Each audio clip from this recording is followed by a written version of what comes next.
La vidéo avait l'air vraiment réelle. Les cyberescrocs ont une nouvelle arme de sextorsion, les deepfakes par IA. 5 minutes plus tard, j'ai reçu une vidéo par IA sur WhatsApp, me montrant en train de me masturber. Avec ça, la sextorsion, soit le chantage au contenu sexuel, prend un tournant inédit et dangereux. Quelques secondes de vidéos privées suffisent pour exercer une pression énorme sur les victimes et les racketter. Comment réagir dans une telle situation?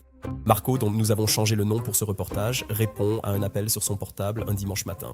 Je n'avais pas capté que c'était FaceTime, mais j'ai quand même décroché.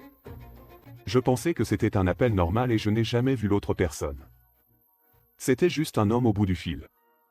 Je suis resté peut-être 1 minute au téléphone, si c'est pas moi. Et puis, environ 5 minutes après, j'ai reçu une vidéo générée par IA sur WhatsApp, me montrant en train de me masturber. Marco est sous le choc, car la vidéo semble extrêmement authentique. Comme les outils d'IA que Sora 3 sont de plus en plus performants, tout l'environnement a été copié presque à l'identique en un rien de temps. Oui, c'était bien mes habits, on voyait bien ce que je portais ce matin-là, ce que j'avais vraiment sur moi. On voyait mes posters dans ma chambre en arrière-plan et je recevais une nouvelle notification quasiment toutes les 10 secondes.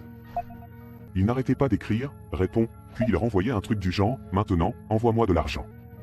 Il peut bousiller ma vie, il a toutes les cartes en main. Il m'appelait sans cesse, juste pour me mettre un maximum de pression et me foutre la trouille. L'Office fédéral de la cybersécurité propose un plan d'action concret à suivre dans ce genre de situation. Il faut notamment couper tout contact immédiatement et supprimer la personne de ses contacts. On peut aussi créer une alerte Google avec son pseudo Instagram ou son propre nom. On est ainsi prévenu si des photos ou des vidéos sont mises en ligne avec ou sous ce nom. Marco a également décidé de mettre ses proches au courant. J'ai fait une story Insta pour les prévenir, au cas où quelqu'un recevrait une vidéo, en expliquant brièvement que c'est un faux. Qu'il devait simplement signaler l'utilisateur. Dès qu'il l'envoie, il n'a plus vraiment de moyens de pression contre moi. Et je pense que la plupart des gens soutiendront aussi les personnes qui sont touchées. Pour l'instant, je n'ai pas eu la moindre mauvaise expérience. Si tu es toi-même victime de fausses sextorsions, nous avons mis des liens vers des infos utiles dans la légende pour t'aider.